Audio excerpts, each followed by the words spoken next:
How's it going, everybody? Welcome to another episode of the One Deeper podcast. This week, I have Dr. Travis Wiltshire. Travis is my thesis supervisor and someone I've worked with and learned from over the past 2.5-ish, 3 years. He does a lot of work in complex systems dynamics, especially as they relate to understanding how teams behave, what good teams do versus bad teams do.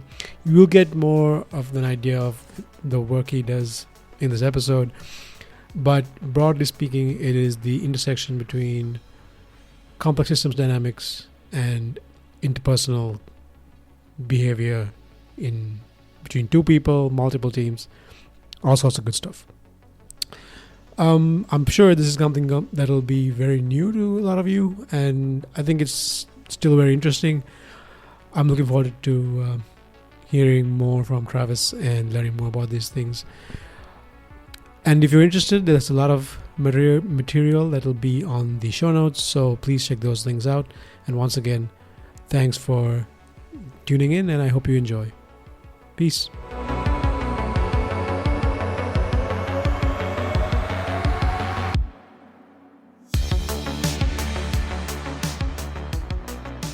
All right, Travis, it's been a while. I mean, it's been a minute, and wanted to make this happen, but I'm glad we are finally here. Glad to be here.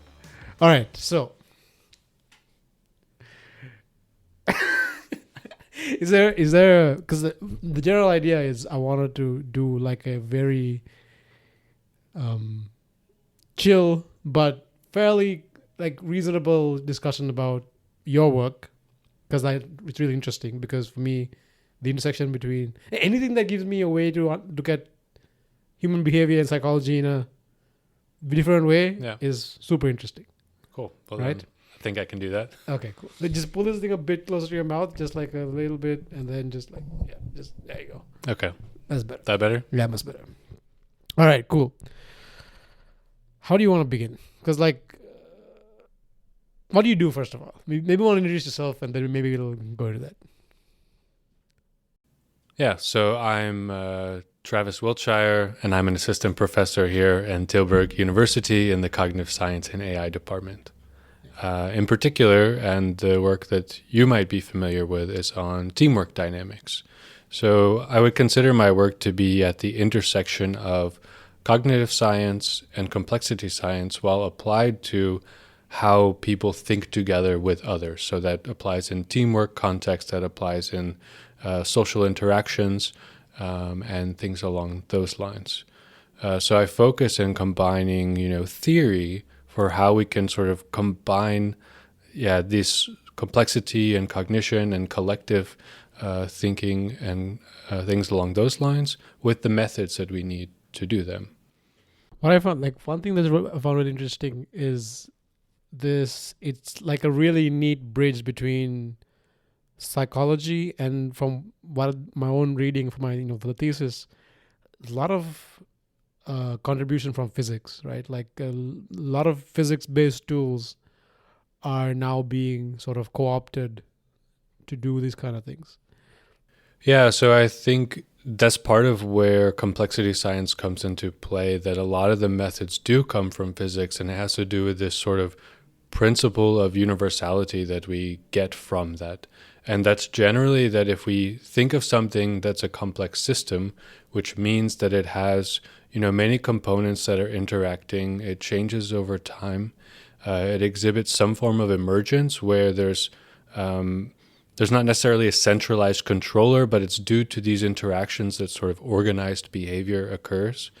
When you have these different components, a lot of those, we see in physical systems, and they should provide the basis for understanding other types of systems. So that's why, my background was originally in psychology before I became more multidisciplinary. And so it's really cool actually to look to these other disciplines and the methods that they have and sort of these universal sort of principles or characteristics that we should see in any types of systems, and seeing if we can actually identify them by applying them to psychological time series or physiological time series and so on. I mean, I think for a lot of people, the interest in the dynamics of a group hit sort of a crescendo with the whole COVID thing, right? And I can't remember if I have. I mean, there are a lot of papers that I ran into like that used some of these complex system dynamics to see if they can derive any more information about COVID specifically. But yeah, no, like I remember like at that time there was when I was like just trying to get a clear understanding of what's going on.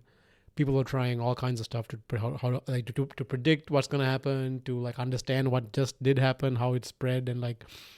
But you're more focused on interpersonal, not interpersonal, but like smaller groups, though. Well, actually, I kind of want to go back to your earlier point about sort of group dynamics reaching a crescendo. And I think maybe you're referring to how a lot of people were talking about viral transmission and adherence to rules or things like that, which you're right, compared to my research, which focuses either mostly on dyads, so groups of 2, or groups of 3, 4, 5, maybe a bit larger, but not much.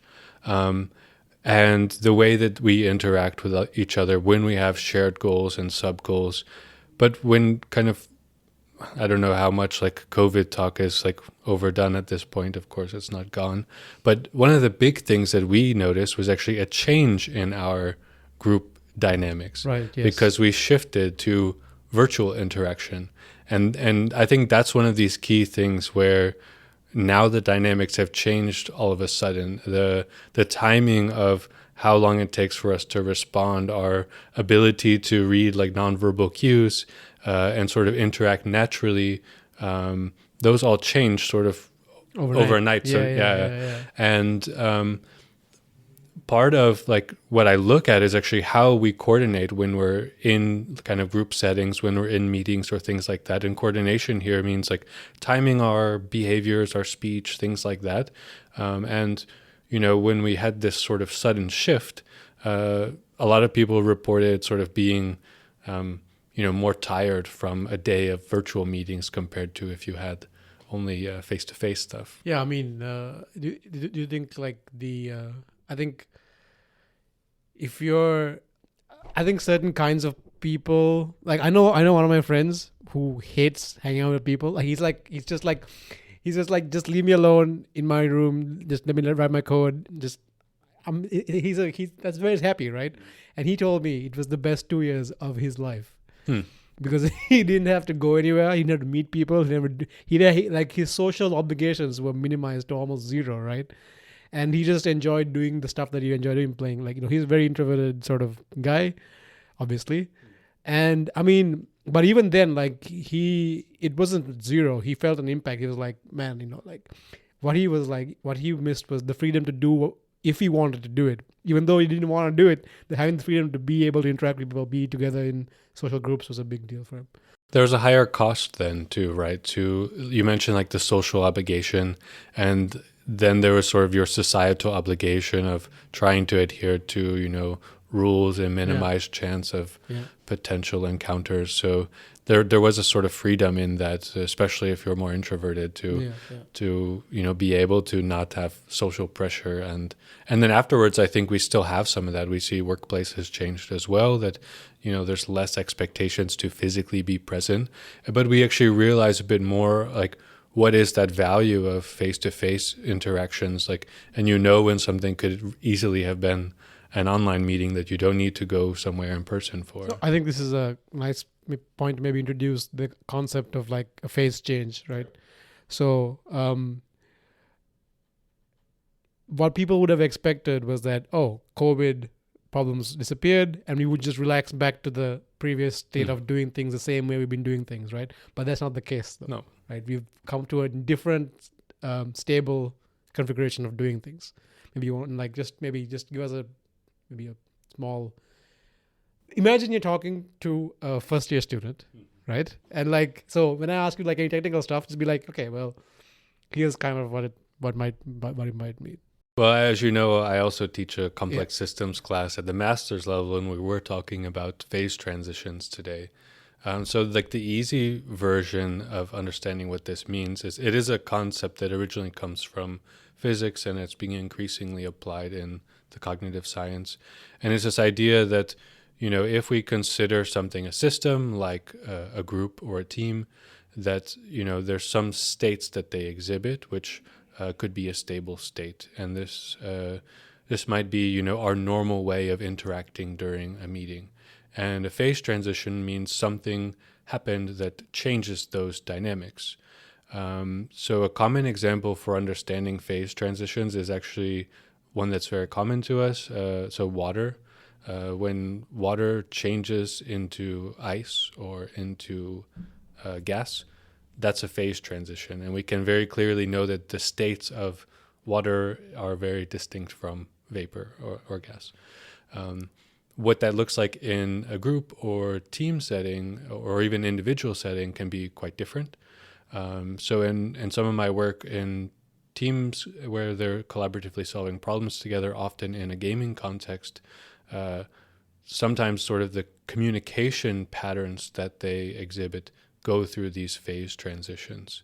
So we can identify points when there's a key change, and we want to go in and look at, well, what is it that was kind of contributing to that change? And in this case, it's sort of the distribution of communication states, meaning we might be talking about things that are related to understanding a problem. And once we've understood it, we have a transition, and now we're sort of generating what might be options for solving that problem before we then transition again to maybe executing them, and then maybe that doesn't work and we go back to sort of generating new options. And then, so this gives an example of what that might look like in a team setting. Right. So it was weird. Sure, people talk about a lot about COVID and whatever, but it was from that context, it's interesting, right? It's like this: is this a sort of a control parameter that sort of just like put us into a whole different situation that we're in? But anyway, something interesting that occurred to me was okay, so the work that I'm doing right now with you on our project, we're looking at the within team movement dynamics of Dota 2 matches. Basically, the avatars on the field of a Dota 2 map, and how the team how the coordination of position of the team varies as the match goes on or whatever. So something interesting happened over the weekend. Okay. There was a big tournament. Yeah. Okay. And it's a big LAN tournament, and Celery, the person, the player I interviewed, they won the whole thing this weekend. Wow. But that's not the interesting thing. The interesting thing was one of the teams. So probably the favorite to win this LAN tournament. When they got to they were at the quarterfinals or whatever, and one of the team members got sick. Right, and they had to substitute him. Interesting. With a stand-in who was qualitatively a lower ranked player, but he was the analyst for their team. Anyway, so when they substituted him, their performance the next match, they got crushed. Right? Okay, now it's not his fault, right? Sure. We're not throwing shade at Jebs. He did amazing. But now we have an interesting point here I can check. So what I'm going to do now, I'm going to pull the matches from the tournament and see if there's a difference, a qualitative difference in movement synchronization between him and the team now. But it's pretty cool because that was a nice, because that almost never happens, right? How can you test that happening? Yeah, so actually I have some interesting connections with this. So on the one hand, what the work that we've been doing together, just to elaborate a bit more, is sort of saying, well, if we look at these periods of interaction, so a match, and we try to capture a team level metric, which is this synchronization metric, is that useful for predicting some kind of outcome, which in this case is the performance or the ranking and the some of the phases of the competition. So there's that level of analysis, right, where we can sort of characterize a whole period. But then there's this aspect of sort of what happens when teams experience unexpected events. In complex systems theory, we sometimes call these like perturbations. It's some kind of external influence on the system that can change this. They can also sort of induce phase transition.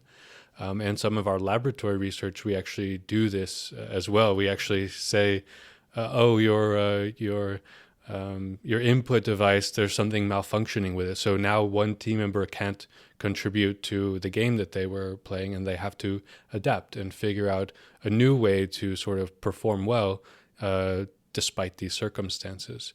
So I think that's actually is quite an interesting thing to see, where how they sort of adapted and whether this is reflected in the metric that you've been using. And actually, you could sort of, there's a lot of research that talks about rigid versus flexible or adaptive teams. And the ones that are quite rigid, they might be very good at performing under like very known or predictable circumstances. But when something unexpected happens, then their sort of ability to perform well could just like break down, and they might not recover from that. Right. So one interesting phenomenon, because you just mentioned a rigid team was a team that's very flexible.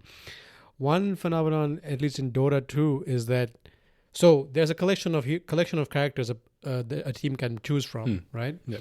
And so you would think that a team that has a very wide repertoire, because each player in a Dota 2 team in the match plays a very specific role during the game, and each character is suited for a specific role. But which is cool because, in one sense, the characters were not created for these specific roles, right? Like the game was not the specific roles just emerged over like 15 years of the game developing one after the other, because it started out with just like a random map, and the only thing was just like each team picks 5 random characters.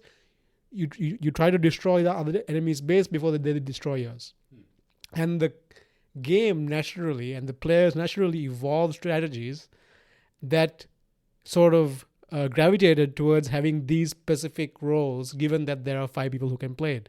It'd be cool. So it'd be cool if if they add one more player, what role would emerge? Like, I suppose, like what other different strategies might emerge.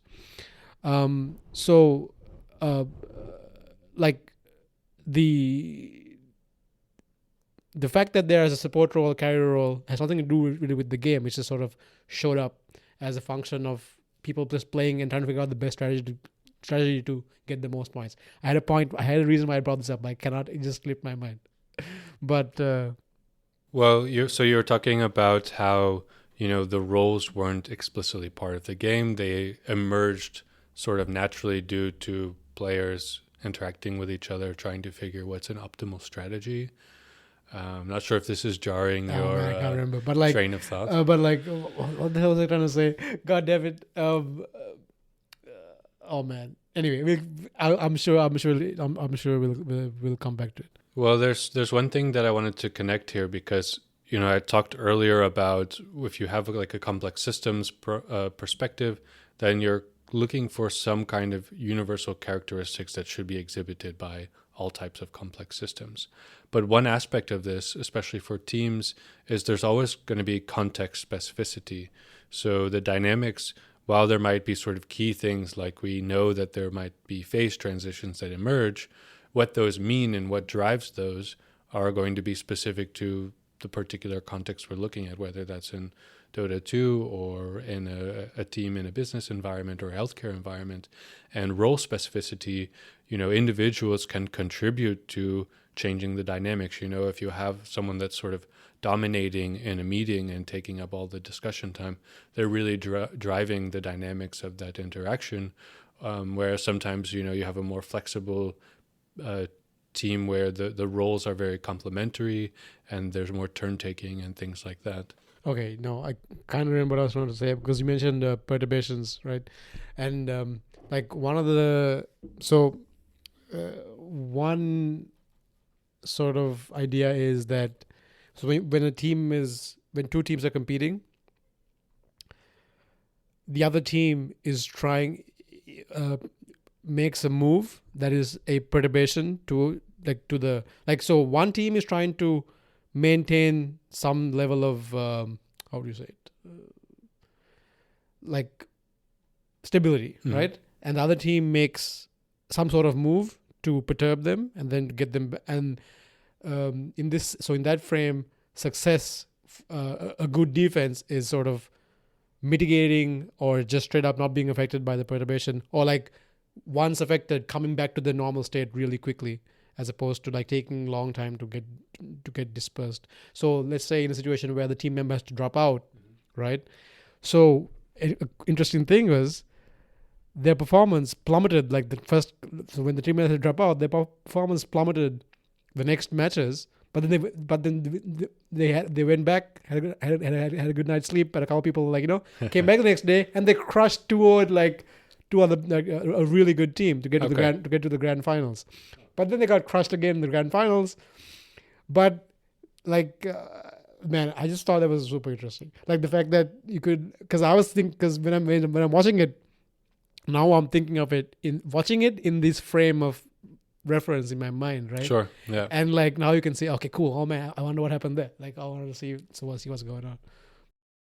Yeah, that's interesting. So you mentioned a bit about whether we consider sort of the separate teams maybe as their own system that are sort of perturbing each other, or is it really one system with components that are interacting? It's an interesting question. But then the more broader point you had, which is about having a vocabulary to describe dynamic phenomena, right? Yeah, for sure. That really, I think, that really can enrich our ability to understand these like quite complex interactions. No, I sent you this paper about so here's the thing is, I get there's this sense that, so what's cool about complex systems, at least for what I found really, really interesting, is like, so if I look at the directory of people who work at the Santa Fe Institute, which is Santa Fe is would you say the leading place, world-class leaders in complex systems. For complex systems, yeah. There are people from all over the place, all over different fields, different stuff, and they all sort of feel like there's this systematic way of describing specific behaviors of interacting components that is not captured in other ways of modeling these things. But I do get this vibe where it's like, if you have you want to try to explain everything with you have a hammer and everything's a nail, so like you can just sort of you can frame it in any way to make it sound like a complex system. I don't know what do you think about that? Because I got that vibe a little bit. I'm not sure if it's justified or not. I think it's a good point. I would say that if you think about the history of sort of complexity science, which is a relatively new field and multidiscipline, that's sort of been a combination of a variety of different areas of inquiry kind of converging. When you start to adapt some of this stuff, when you first saw people doing complexity science in psychology, for example, it's often brought in as a metaphor, in which case, someone might have talked about there might be sort of phase transitions or attractors, which is this concept of, if a system exhibits stability, it's sort of drawn towards a stable attraction point. But didn't have the tools that go along with that vocabulary. So I think what happens then is then we started getting the tools, they became more accessible. This was a big thing because, computing also became much more powerful in the last 20 years, for example, where now, I think 20 years ago, if you look, there's some very basic kind of software that, might not have been that accessible to the average scientist. Whereas now, even, my team, we develop software that is very openly accessible, and a lot of people are. But the point I'm trying to get at is sort of the best work that I see actually kind of compares, if this was not a complex system, then we wouldn't observe these types of dynamics.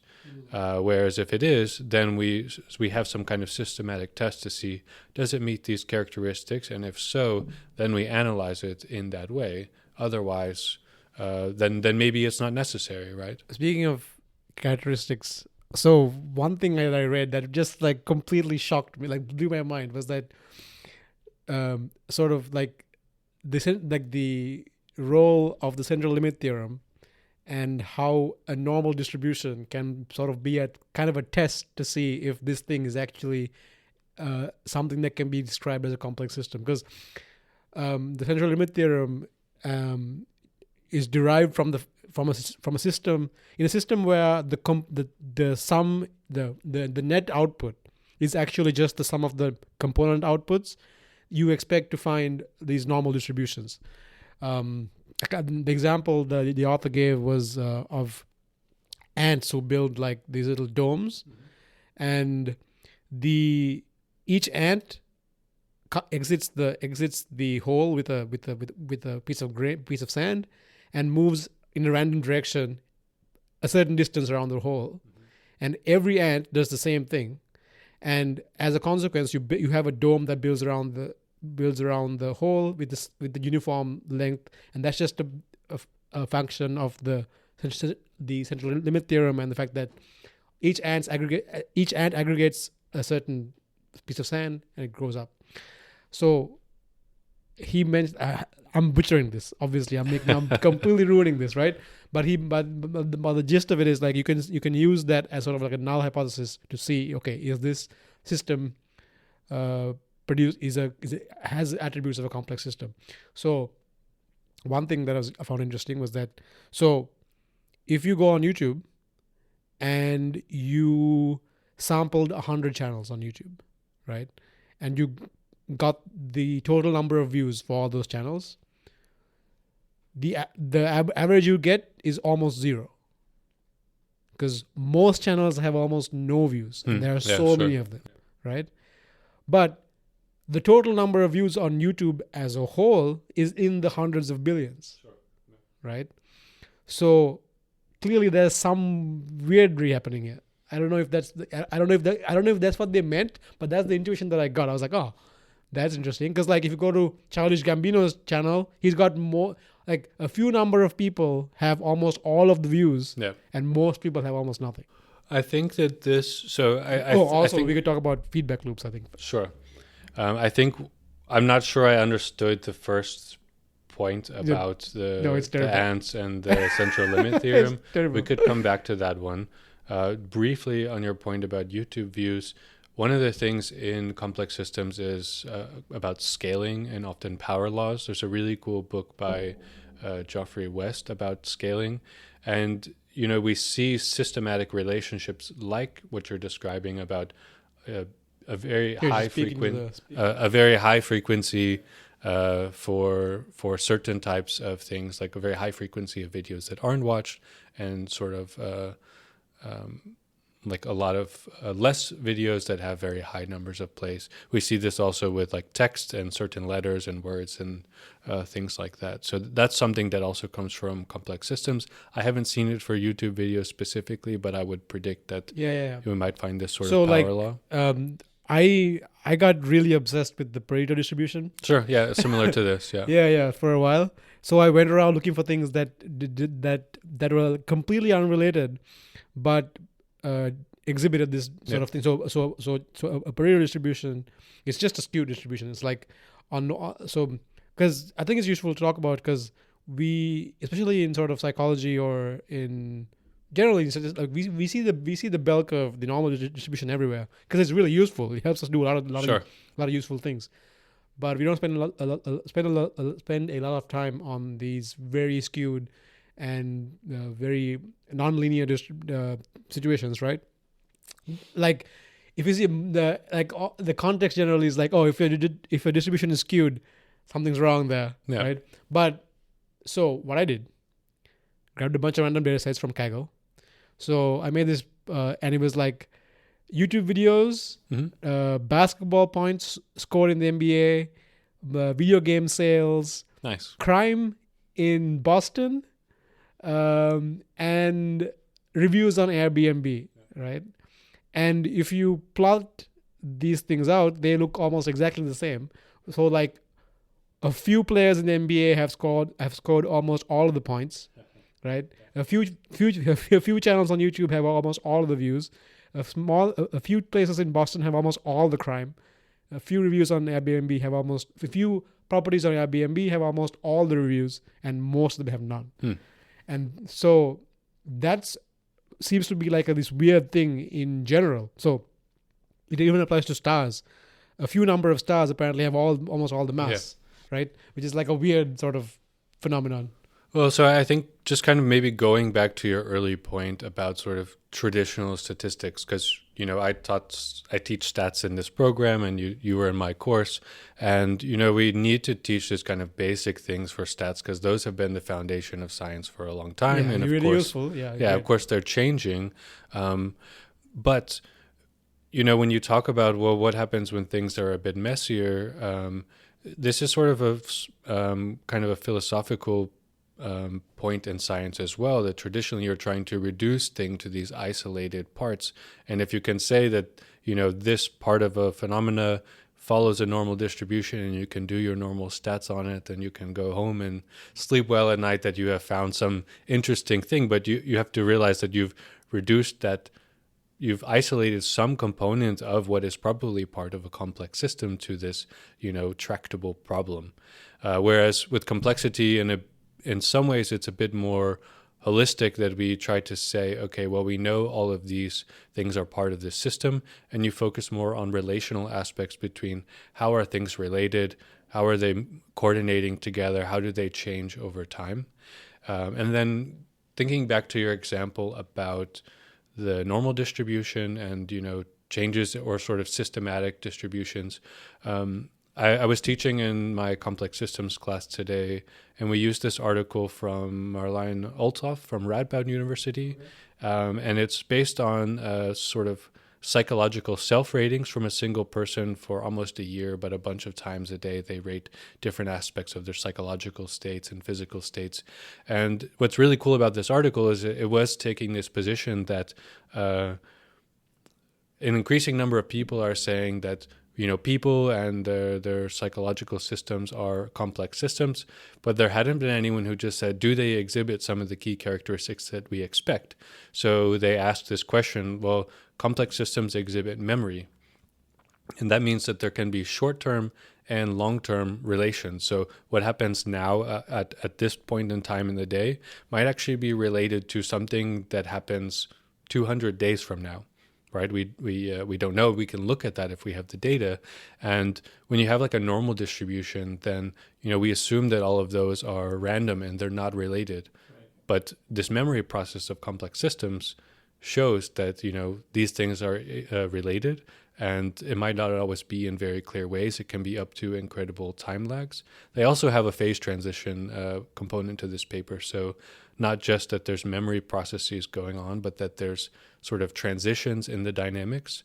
And they use some change point analysis and checks for stationarity. And there's also sort of a predictability, which when we're talking about complexity, we often want to be able to still see, can we predict anything? Because if complex systems are not totally random, if they were, then we couldn't predict anything. But they're also not totally deterministic either, where we can predict everything. And there should be some degree to which our predictability should decay pretty rapidly, because they're known to exhibit sensitivity to initial conditions. So we might be able to predict things in the short term, which does have some useful applications, but it's pretty difficult in the longer term. Okay, there's a lot. So like usually how this goes is like, I'll listen to whoever's talking, and then I try to keep track of the random thoughts that sort of pop up in my head, and then like, okay, I'll try to bring that back in somehow. So okay, first of all, I think a cool thing we need to talk about is the sensitivity to initial conditions. So generally, okay, just take a step back first, like a couple of steps back. Part of the reason, like traditionally when we do science, like one of the hallmarks is isolating variables, right? Because like that's kind of what you want to do. It's like if you're taking a bunch of meds and you're like trying to figure out which one is working, like you're like, I'm going to keep everything else the same, sure, and then change one thing and say, okay, what is this actually the one that's helping me or not? That's been like insanely powerful, right? That paper, written by Weaver, was it Weaver? Someone else? Was it Weaver? I can't remember his name. But like making a distinction between like simple problems that were solved in the 19th century versus complex problems that need to be solved in the future. Yeah. He called them like the mathematics of averages. Okay, but anyway, the point I was trying to make here is that that's been incredibly useful and like obviously incredibly productive, right? We have so many advances because of this way of doing it. But anyway, that's not the point. The next thing, sensitivity to initial conditions. Well, before we talk about that, the reason why I mentioned all of these things was going back to your earlier point about, is it just sort of like a frame or trying to use one particular tool? Right. And what I'm saying is, if it's done well, then you're actually saying, if this is a complex system, I should find evidence of these properties. And if you do, then yes, you satisfy the conditions for complexity. And then, you can go on to, look at further aspects of the dynamics, like that might be sort of your key kind of research question. And then you wanted to talk about sensitivity to initial conditions? But like, no, first, what are some of the things that, when we look at the complex system, what are some of the characteristics that we want to look for? Well, so I just mentioned some of them, right? So one is memory, memory in the sense of, typically this might be correlations between a signal in itself at increasing time lags. Meaning that what happens now is related to something that happens later, and this could be much further in the future later, like I mentioned before. Looking for things like transitions, that means that there's some different types of stable states that the system can exhibit, and this is sometimes called multi-stability. We don't know if we will always observe them because we always define some window of observation. Prediction, is a different thing, like how predictable is a complex system. Coordination between system components. One key aspect of complex systems means that typically they're driven by the interaction of the components, and there's certain kinds of analyses we can do to see, is this system driven by interaction, or is it something that we could simply sum up the different variables and understand what's going on. So this ties into nonlinearity and whether like components of the system interact maybe in multiplicative or sort of non-summative ways. One of the things that I really like about this is it's important to us that we can think about how to make effective systems, right? And one way to do that, our first step is sort of like understanding what different ways can we characterize different systems, and depending on what we need to get done, what kind of things can we build into this thing to work. And speaking of nonlinear, like the world is full of nonlinear things, right? And like things happen in a really weird sort of way. The coolest thing, the coolest thing, not many cool things, but like one of the cooler things is like the paper I sent you about complex systems approach to understanding sports injuries. Yeah. Right. So basically, instead of saying, oh, okay, so the problem here is, can you predict when someone's going to get injured during a sport, right? Which to be really helpful, because like, okay, hey man, you're doing too many of that thing. Let's back off on that because you're going to get injured down the road. And what the paper outlined was like, even some of the very standard measures are not very good at predicting injury. Like you can't predict based on stress or whatever, repetition of use or whatever, right? And they hypothesize that maybe we can think of it as a web of interacting conditions that eventually give rise to some form of injury, which is a different way of thinking about stuff. So I think that's a good example, and I want to give maybe a more broader one. So we talked already about phase transitions, and I mentioned some cases and how that applies to teamwork. Some of this work was actually kind of initially adapted from, say, physics to ecological systems. And part of it, if you look up like early warning signals, they're used to try to identify sort of changes in the environment or ecological systems. So that's similar to what you mentioned as well. Like if you're trying to predict, a sports injury, what kind of conditions lead up to that. We can try to do the same thing with environmental systems, and this kind of goes back to that earlier point of universality. But the predictability part is still pretty challenging in this area because we have a lot of markers, meaning one example is before a critical transition, a system should exhibit like increased variability. So if you were to monitor, for example, the variance of a signal over time, maybe it's between some bounded range, and then all of a sudden it starts going beyond those bounds. That might be a marker that there's going to be some transition. And that can be informative, but we don't always know where the transition is going to go, right? So as you mentioned, injury, this could be a case where, there's some marker that says, someone is likely to be injured. It could be they also have the transition and they all of a sudden have a breakthrough performance or something, right. And the same thing goes in play in like this environmental example in teamwork, where, there might be, we can identify with these markers sort of that a transition is about to happen or is happening, but we don't always know exactly what sort of the state that the system is shifting to, whether that's more optimal in the current conditions or suboptimal. I mean, at the very least, it gives us a framework to understand why some systems are so goddamn hard to predict. Yeah. Right? Like, because I feel like previously we just didn't have a way to talk about this. We were just like, some systems, they just do what they do and that's it. Good luck, folks, and go home now. Yeah, so maybe I'll give a concrete example. One of my PhDs that I'm working with, Kiana van Eindhoven, we're looking at when we can identify these key transitions in teamwork. Specifically, we're focused on when team coordination breaks down. So you're looking at this measure of coordination, and we're focusing in this work on when does the team totally become uncoordinated. And on the one hand, we have sort of annotations and reliable ratings of here's where sort of behaviorally they're not performing what they ought to be doing. There might have been a miscommunication in the team task or something like that.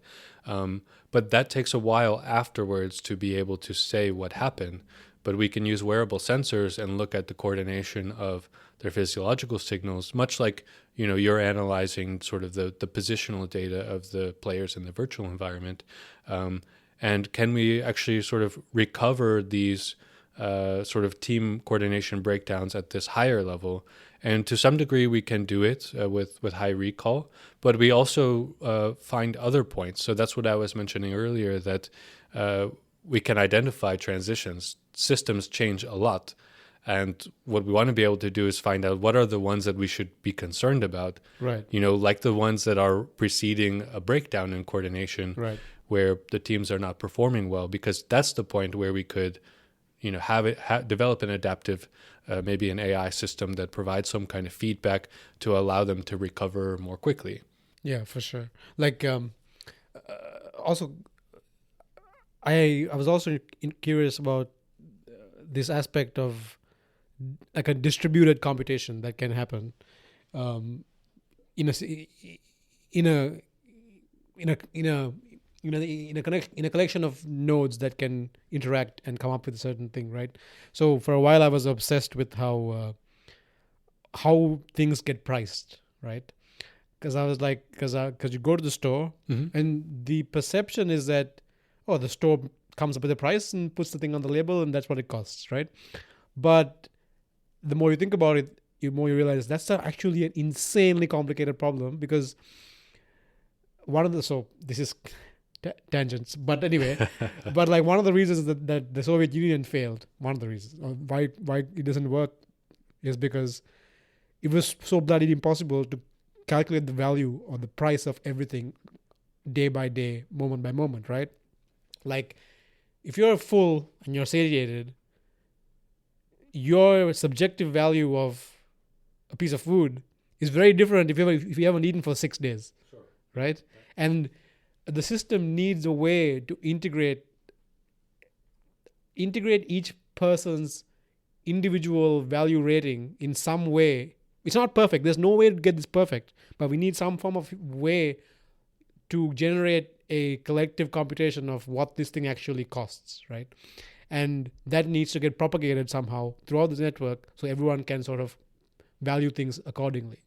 And the accurate valuing of something by a collection of people has been shown that it's actually really is pretty good. Like, it's better than experts. So like I was reading a paper, the example is pretty stupid, but like it was like a bunch of people who are asked to weigh how much a cow weighs in a fair or something. They vary wildly, but on average they actually come almost like 1 kilo to the actual weight of the cow.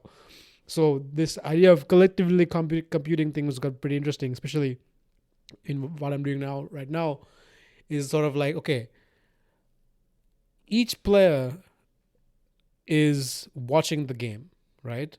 But they're not paying attention to the same thing, right? So worst case scenario, each player can become off the screen of every other player, even when they're on the same screen, because they have unique roles, to say nothing else. They're paying attention to different things. And how is that information communicated so that they can all position themselves appropriately to get the thing that they want to get done? Because positioning is so important, right? And I was like, could this be a way of like saying, okay, well, maybe this is how they are doing it, by like synchronizing their movements around and saying, okay, well. So I want to understand the connection a bit better here. You're talking before about wisdom of the crowd effect. Yeah. And then how this relates to pricing of goods. Okay. So this and then are you saying there's some connection there between sort of a team and maybe some kind of informational transmission in their positioning? That my main connection, the only connection there is like collectively making decisions on how to optimally behave given a circumstance. Right. So then in the goods, the value of goods, people individually make a choice on whether to so buy like it. When I go to the store and I choose something or something else, I am so when, let's say I run a store, right? I go to and my customers come in, they pick certain things, they don't pick certain other things, which changes my behavior. Sure. In terms of what I want to stock, which in turn up the chain changes the behavior of my supplier, on and on, which is like and then collectively we contribute to this costing, the pricing of these different things, right? Yeah. And it's crazy. Like, you don't think about the fact that like when you buy an iPhone, you are contributing to the pricing of cobalt, or lead, or the cost of how much freight costs to go from one place to another place. Yeah. It's a massive, crazy thing. And one of the interesting, and when things like a depression or a recession happens, so it's for me it was like almost a natural way to think, oh, is there a complex dynamic way to maybe anticipate these phase changes or breakdowns where like, okay, all of a sudden stocks plummet. I mean, sure. I'm certainly not the first person to think about this. No, definitely not. But it was a cool like a corollary for me to think about. Yeah, I mean, so this isn't like supply chain dynamics and economics and finance are not really my area of focus. No. There is like an interesting like subfield called like econophysics, which applies some of these things from physics and complexity science to try to predict fluctuations in the market and things like that. And we know that. Yeah, no, but for me, the most important thing was this collective aspect of like coming to decisions. I mean, that's like a team sport. The way I've contextualized this is like a small little pocket of analyzing these kind of behaviors. Yeah, right? Especially like Dota, where it's fast paced. You have to make decisions on the fly, and every once in a while you get clips from the inside the booth where they release like some of their communications. It's actually a lot of the time it's just silence. Yeah. Which is really interesting, right? There's implicit coordination. You think it's like, oh no, do this. Like every once in a while, a player will make a call, like, yo, let's all go to this lane, or like, hey, let's smoke up. Smoke up meaning like applying a smoke screen so that the enemy team can't see you on the minimap. Okay. So there are like those clear big decision making, but especially in a team fight, like either it's complete chaos. Right, just like bunch of noise, or it's like silence. Yeah. Which is strange, because considering how coordinated the things are on the map, you can watch it happening, right? So I wonder the degree to which those are sort of routine parts, the things that are routinized in teamwork. That might be things are going according to plan. Like we always have the same kind of setup. Once we get set up, we see how that's going, and if someone is saying losing ground or something, then they communicate about that, and that they signal that they need to adapt from their routine type of strategy to see what they need to adjust. For sure. Yeah. I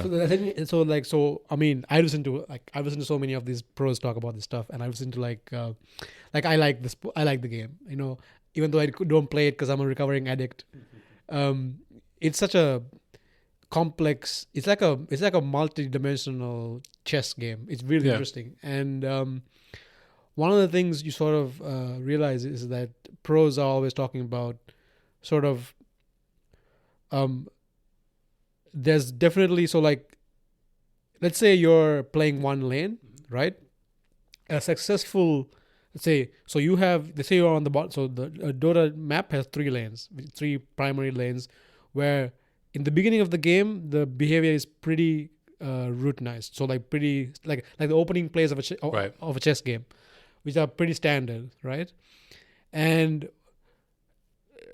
so if you go to one lane with your teammate, and the opposing team has their teammates has their dyad on opposing you, right? A successful laning phase would be if you are able to maximally disrupt what they routinely want to do in that lane. So the pros sort of know, okay, if we are facing against these 2 people on these 2 characters, what they're going to want to do is A, B, C, and D. What we're going to do is try to disrupt that as much as possible. Yeah. So in a real way, the way they conjecturalize a lane going well is being resistant to that perturbation from their opponent, which is precisely kind of how a complex system would react to a perturbation, I feel like. So that's pretty interesting. Yeah, I think that's a good example. At least in terms of applying the terminology to this context. And I think that's something that we could even look at. One of the really interesting aspects of teams and complex systems is these sort of multi-scale phenomena, right? So in what we've done so far is looking at sort of position of players, just saying if we know where the players are at all points of the game and we capture how related or coordinated they are, what can we say just from that alone? But we know, of course, that there's speech or moments of non-speech. There's all these different types of interaction when we're thinking about individuals which have, their own physiology, they have their own thoughts and emotions and behavior, and then there's the collective of the team and the opposing team. I'd love to do some eye tracking, and get a full all the voice from all the matches. That would be gold. I feel like you could find some cool stuff in there. Yeah, but it goes back to this challenge with complex systems too, which is we still want to simplify, right? We don't want to measure and look at everything if we don't have to. If we find this is sort of a key driving variable, or what we sometimes call an order parameter in complex systems language, then this captures enough of the information or variability about the dynamics that we don't need to look at everything. But it is really interesting to look at sort of cross-scale interactions. How does the team's physiology affect their behavior and so on? Yeah, so have you? So you do a lot of work with teams, but with regards to team performance, trying to improve team performance. I can't. Maybe I'm forgetting something. Interventional stuff. Interventional stuff. Yeah. So I think we're not yet at the stage where we can say concretely, these are the key things that are going to be that we need to intervene and do something about, right? So we're still saying, here's the markers that we can identify, and here's sort of what the dynamics look like when teams are performing well or when teams are adaptive. And once we're sort of confident in those, and again, the challenge is that they're also context specific, right? So if I'm looking at Dota 2 or if I'm looking at a different game, those markers may be different. And also some of my work is in healthcare simulations. So it's about still laying that foundation for these are sort of the key drivers of effective performance or adaptive performance in these contexts. Once we have those, then we'll work towards sort of developing feedback systems that opens a whole other type of challenge associated with that as well, particularly in these information-rich environments, whether you're playing a game or working in an operating room. There's already a lot of information competing for your attention. So if you try to influence that to improve performance, that there's a high impact or a high chance that you could impact it negatively. Right. So you want to be very careful about that. Yeah, that's true. Like, it's one thing to sort of identify a system is behaving in a certain way. It's another thing to be like, okay, now we can change these things and see how this thing changes. One of the papers. So I just random paper, but I came across this collective intelligence paper, right? So basically, they basically quantified collective intelligence as using the exact same test they do to generate the G factor, general IQ. So they have one person. The general G factor or the IQ test basically is your performance over a bunch of different tasks, and then they get the principal component of whatever that is, and that's the G factor for a lot of tasks, right? So they did the same thing for teams. They take a team, have them perform a bunch of different tasks, and then see if there's a C factor. And they found it was published in Nature or something. But what's cool is the C factor, which predicts performance, right, like the IQ does, is not the sum of the IQs. Right. So having a bunch of smart people, having a bunch of smart people helps, but it's not like the higher the average IQ, the better they performed in these tasks, right? But what was more important apparently is having people who facilitate sort of communication, and so having openness to interact with with other components that would make sense, right? And so I thought that was pretty cool. I think I haven't read this particular paper. I think you might have sent it to me, but this has been something that's kind of been known for a long time in the team literature, at least that putting a group of experts in the room doesn't create an expert team. Yeah, I mean, even in sports, especially, it's no one wants five LeBron James on the teams, right? Yeah, it just doesn't work. And so part of being an effective team, there's these different team level constructs. Some of the common ones are about things like transactive memory. So if you work in a highly skilled role specific team, you need to know who knows the information that you know, so you can get that from them. Or there's also the interpersonal component as well, and there's a bit of social cognition as well, knowing what your other teammates know or thinking what they're perceiving. And, so I was listening to the interviews very carefully over this weekend, right? Okay. Because I wanted to see what the hell happened to this team when this guy dropped out. And one interesting thing that he mentioned was he said there was a phase in the game that the rest of us just didn't know what to do. We rely so heavily on our position 4 player to direct the moves in this stage of the game that we were just headless chickens wandering around, and they were just waiting for someone to take over and to say what to do. And then only after the match they realized, all right, someone's going to take over this role, because they didn't know what it's so weird. Was there some explicit communication where people said, I have no idea what I'm doing? No, So no, it was just this radio silence. Yeah. In a time where they usually don't, because you don't think about the flow of people naturally taking over certain decision-making things, right? It just sort of happens. Yeah. You don't notice it until it's gone. Yeah. And then all of a sudden, during a certain part of the game, the input you're expecting to come, you're not really... What appears to me in the situation is you're not aware where the information is coming from until it's gone. It's it was actually that person who was doing it, right? Yeah. So they're in a certain phase of the game, they're okay... I feel like something should be happening right now, but I don't quite know what it is.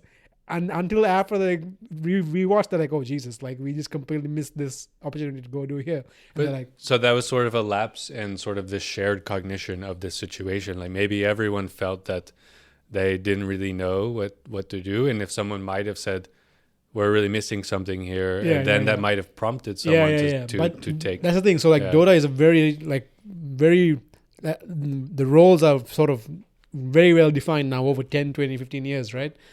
And you're sort of playing your role, and you expect the input to come in from other roles, and then when that person's missing, it's like, what the hell is happening right now? Yeah.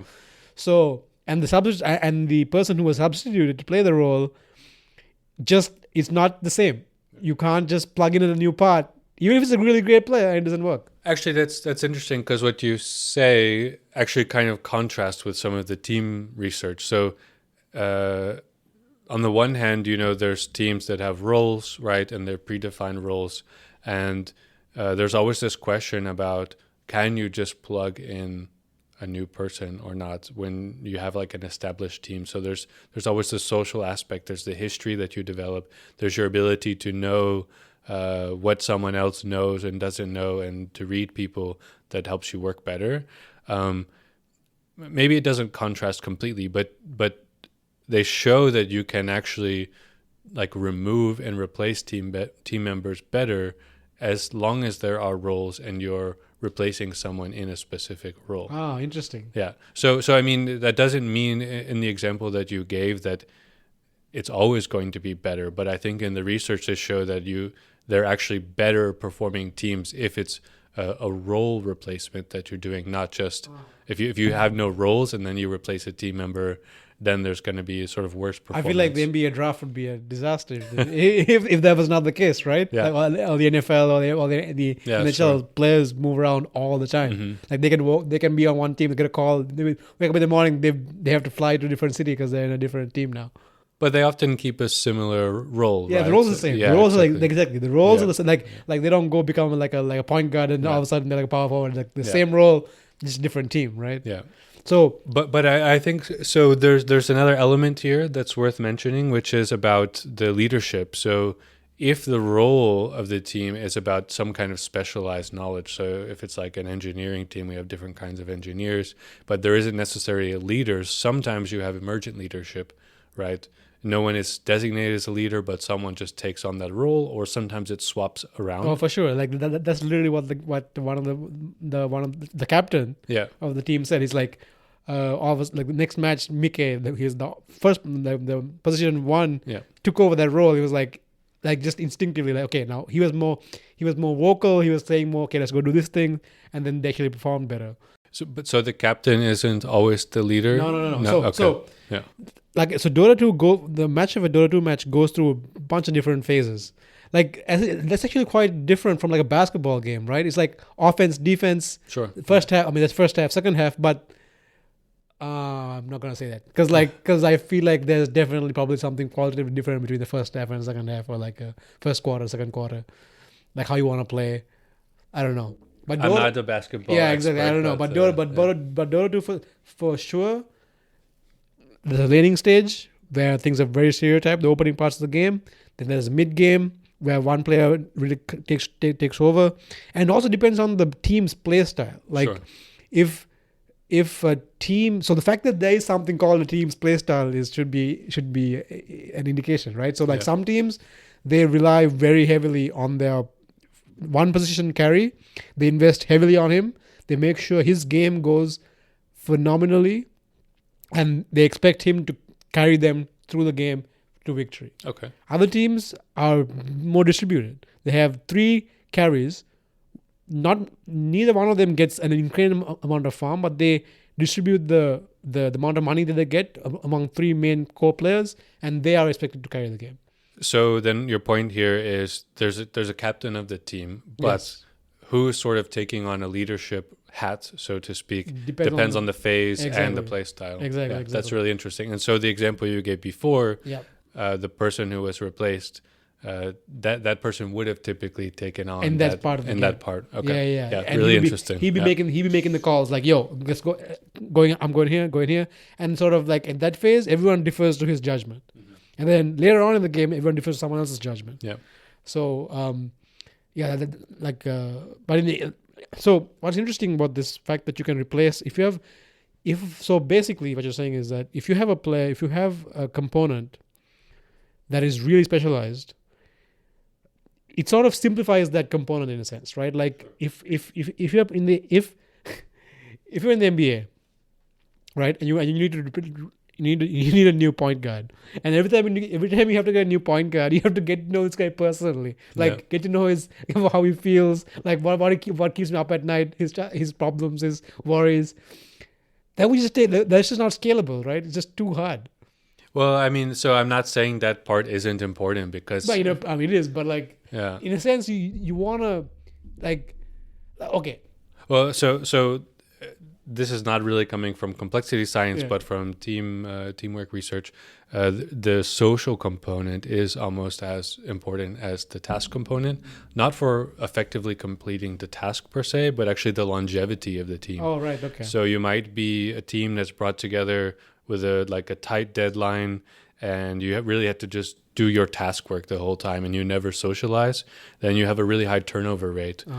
So if you want to establish teams that are more satisfied working together, want to continue to do so in the long term, then you also want to prioritize getting to know. So the NBA is not exactly built for that. I mean, kind of, but like in a sense that they want to win the championship for the year, and then they have no problem changing teams. But I mean, I think they probably spend a lot of time together still with travel and for sure. Going out.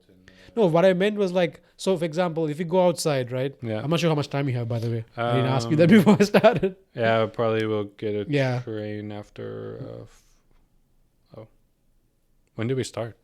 It's like it's an hour in, so it's okay. Usually I kept it at an hour and a half, so like So anyway, what else was I saying?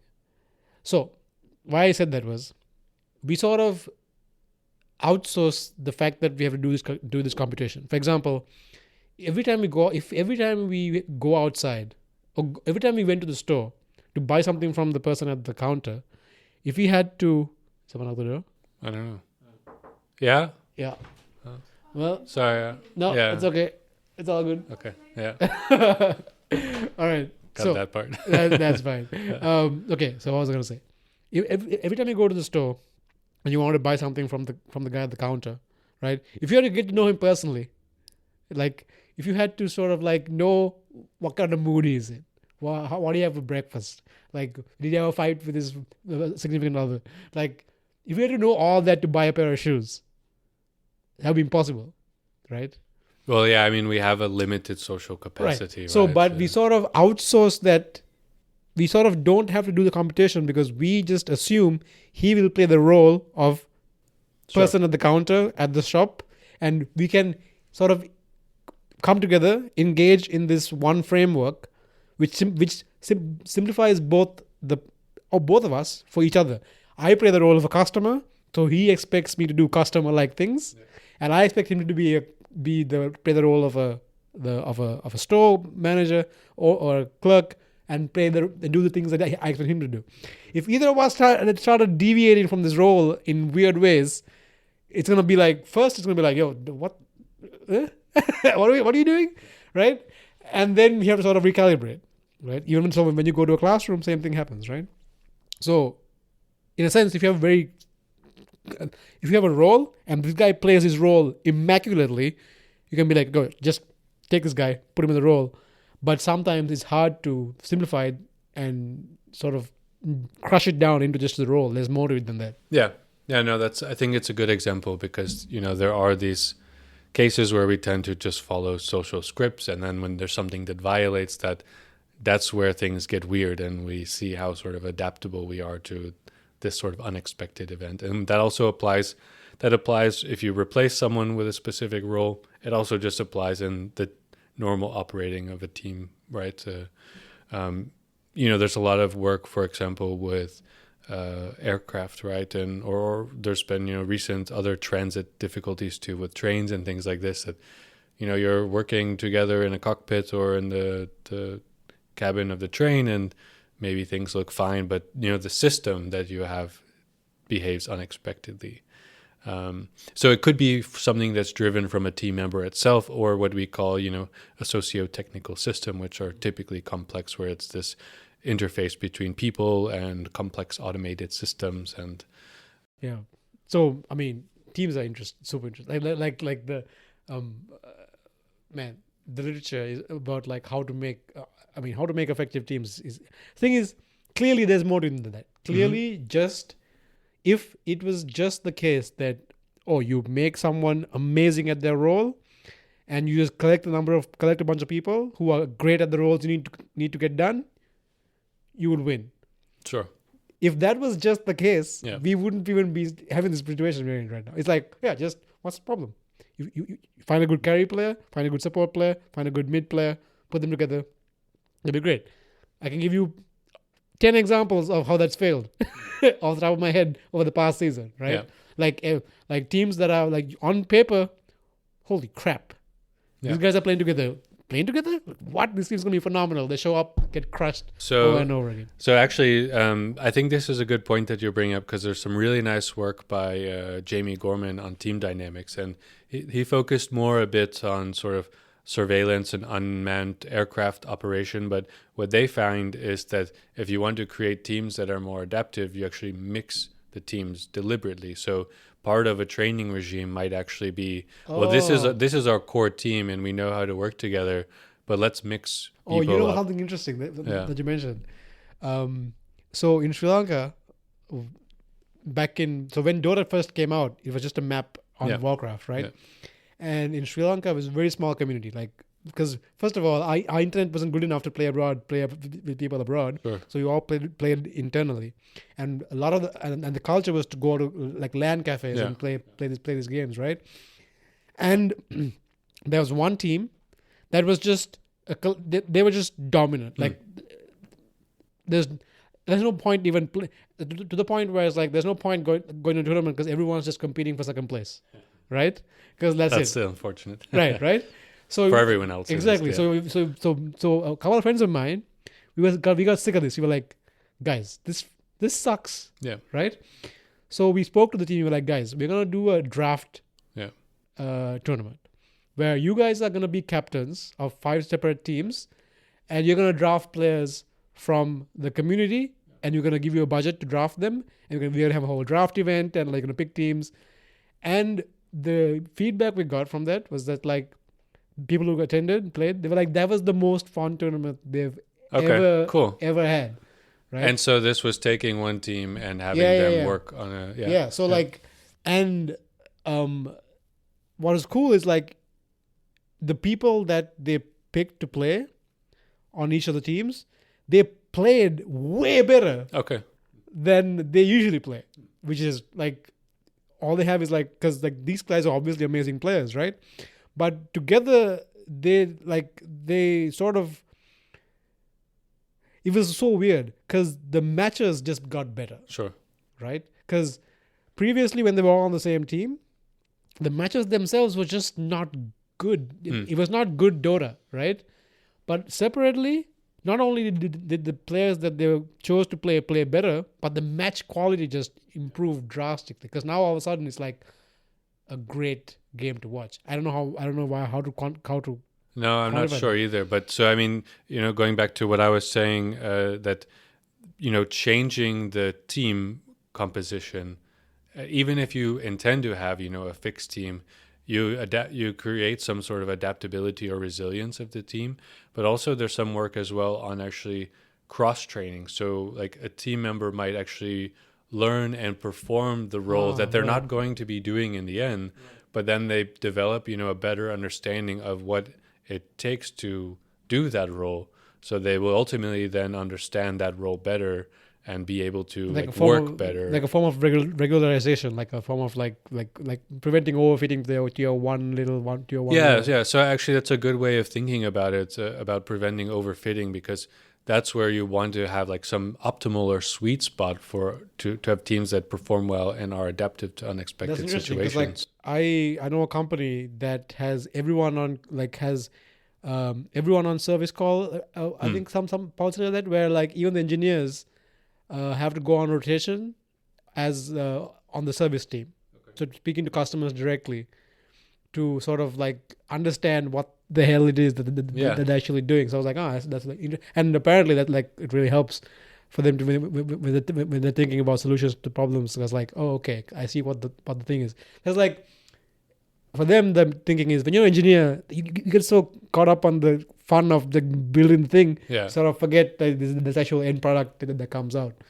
But anyway, I don't know why I brought up that. Well, so I think that's good. So I mean, what do we have now? You asked this question earlier about have we done anything like in my work to try to improve the performance? And there's actually a couple. So you could actually do this in the training of the teams, right? You can improve performance by, at least the literature and prior work shows, by mixing up the teams, having team members perform different roles. So you're creating this more adaptive team in that way.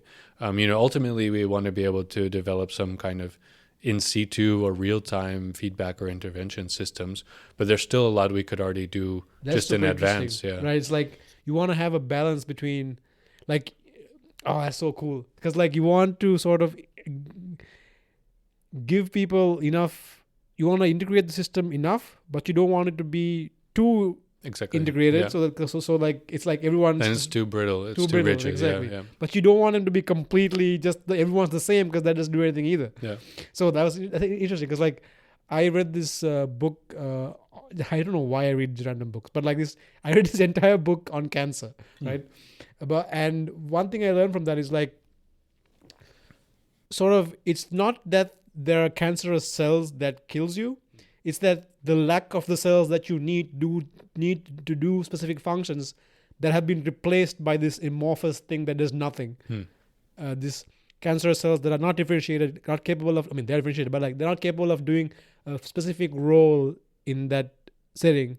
That's what gets you, right? Because they take over the like brain cells or the space that will be occupied by the cells you need to do the differentiated function together with other cells.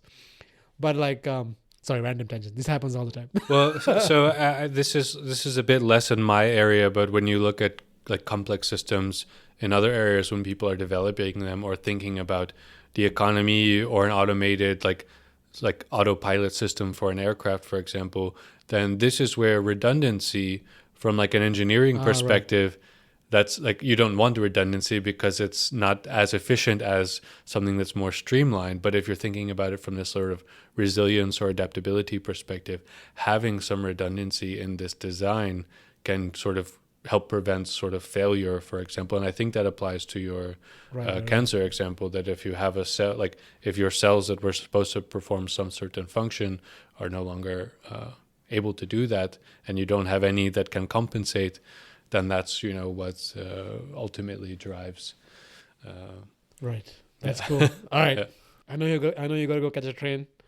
This has been legit. We should do this. Do you have a final question? Man, I have so many questions. No, it's like, so I spent this weekend reading about a paper, a entropy-based model of anxiety. Yeah. And there's a lot of complex dynamic system stuff in there, but like I can't remember much of it. But like I'll ask about it later. But no, I have great questions, but I think we can wrap this up today. Okay, cool. Well, thanks for taking the time to chat with me. No, of course, dude. Thank you so much for sitting down with me and taking your time to talk to me about this random shit that comes that comes into my head. Yeah. Cool. Thanks, and catch you soon. Okay. Bye.